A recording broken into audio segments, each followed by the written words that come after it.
जदि आपण पठेबे राज्यसभा को संतृप्त ताले एठी आपनकर बड़ नेता सब एबे अतृप्त तेणु से अतृप्त आत्मा गुडी को देखिबे राज्यसभा टिकेट घोषणा पर केमिति घुरी बुलिबे तमे ओडिसा लोक को दउत ना बाहर लोक को दउत कारण आक इतिहास अछि भारतीय जनता पार्टी बाहर लोक को दैछन भक्तदास न्यूज रे बाहरिए बोली पार्टी दवा कथा कहउछन काहेकि ना से जानि छथि सब गोळे गांटे देले टोटल होउची 15 तादरु वोट पाइबे 10 12 दि चारटा निश्चित भाव रे जीव क्रॉस वोटिंग रे तांको नेता माने राज्य होना जे आमे काहे अडुआरे पहुचे एक द्वितीय कथाटी होउची बीजेडी बिजू जनता दल पई आ भारतीय जनता पई पार्टी पई एक बड़ आह्वान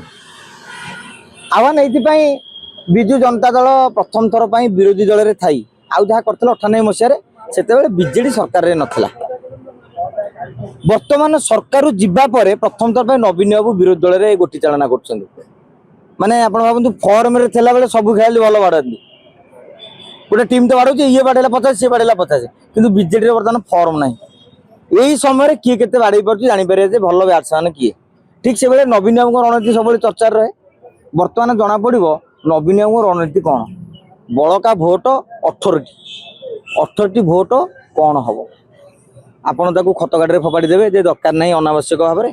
ना एब्सेंट रहिबे जदि एब्सेंट रहिबे नवीन बाबू केवल जानिए जे बीजेपी सेटिंग करछि अनेक लोक से अंक धरी पारि ना नवीन बाबूंकर 18 भोट जदि बिजू जनता दल एब्सेंट रहे ताहले भारतीय जनता पार्टी तार जेतिकी शक्ति अछि 79+3 82 रे 3टा को जीति जिवे काहे आपनकर जो कोटा थाए वर्तमान दरकार 30 टा सेटा खसी आसीबो 26 टा तन 26 3 78 ये आराम से जीति पारिबे नवीन पटनायक कहे मु आज्ञा सम दूरत्व विश्वास करे गोटे फिता माप रखी नवीन बाबू एथु टिके फुटे हेद्रु फुटे से फुटे मापिकी रही किंतु आमे धरा पकया नवीन बाबू चाल गप नुह जहाँ कहतु सत्य कहूँ एक द्वितीय कथा हूँ जदि आपण पठेबे राज्यसभा को संतृप्त ताले एठी आपनकर बड़ नेता सब एबे अतृप्त जेतक नेता सब अतृप्त होइजिवे काहेकि 1.5 वर्ष 2 वर्ष तले जने नेता आसी एकाले कटकरू टिकेट नहीं तापरे नवीन बाबू राजनैतिक सचिव हेई वर्तमान राज्यसभा को जाउछंदी धिक्क तुमको 25 वर्ष धरिक तुम दलर सेवा करदेल नवीन बाबू तुमको जो कहते हेयर रे केयर करूना तेणु से अतृप्त आत्मा गुड़ी देखिए राज्यसभा टिकेट घोषणा पर केमिति घुरी बुलिबे डायरेक्ट कहि परिबेनी कि कबाटे खेली कांदी पारंती तेणु तांकर कालीठू तांको कहबे जे जतले टिकेट न पाइबे जे घरे बसी पड़ंती ब्रह्मगिरी लोक कांदीबे संजय भाई कौन आपन टाणुआ देखौतले सबदिन जाउछंती पार्टी ऑफिस की कहउछंती बड़ंबारे देवी देवेना कहबे भाई ना कौन आपन कहले रे मो पाली टिके दिसुची तापरे राजपुर रे बबी दास को पछारिए कौन आज्ञा वर्तमान कहले आमे लड़े हबो अलबत लड़े हबो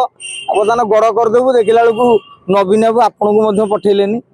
प्रताप जेना को महंगा लोक कहे कौन आपन खाली सबदिन टीवी रे बाहरुछंती नवीन पटनायक ठिया कि भाषण देला आपन ही कड़रे साइड दउछंती सबले मुह देखौछंती काहे किछि नाही एते लोक सस्पेंड कर साइले आपन की पावर आपनकर किन देखले राज्यसभा न मिलले एमानकर पावर सब सेतिगेला में परखिबा केते बड़ कुहालिया बिजू जनता दल रे अछंती तापर देखिबा राज्यसभा जाई परछंती कि नाही नेता पठौछंती ना भड़ा नेता बा उड़ा नेता को पठौछंती यह बिजू जनता दल को अनेक वार्ता दब आ रहा Bharatiya Janata party double engine सरकार लगी आम ओडिशा को एतिकी दउछु आम देखिया जे ओडिशा राज्यसभा 3 जाई परिबे तमे ओडिशा लोक को दउछ ना बाहर लोक को दउछ कारण आकर इतिहास अछि भारतीय जनता पार्टी बाहर लोक को दैछंती छत्रपाल सिंह लोधा कथा कहतु बलबीर कुंजुंग कथा कहतु ये बाहर दैछंती एथर भी आपण देखिबे बाहर लोक जिवे आपण यदि रघुवर दास ना सुनचंदी अर्जुन मुंडा कथा सुनचंदी की कला स्मृति ईरानी जिवे जीए भी जने की बाहर जिवे तेणु समतन अपेक्षा रही ओडिया अस्मिता कहीकि चिल्लौथिबा भारतीय जनता पार्टी वर्तमान ओडिया को राज्यसभा पठाउछि ना अण ओडिया को पठाउछि राज्यसभा निर्वाचन आगामी दिन में ओडिशा राजनीतिर गति कुआडे जाउछि नवीन बाबू आ मोदी बाबू कितने पास कितने दूर एटा सब राज्यसभा निर्वाचन बेले जेंदे हमर कि चकमाचूर राज्यसभा निर्वाचन बेले सबू जना पड़ी जीव खेल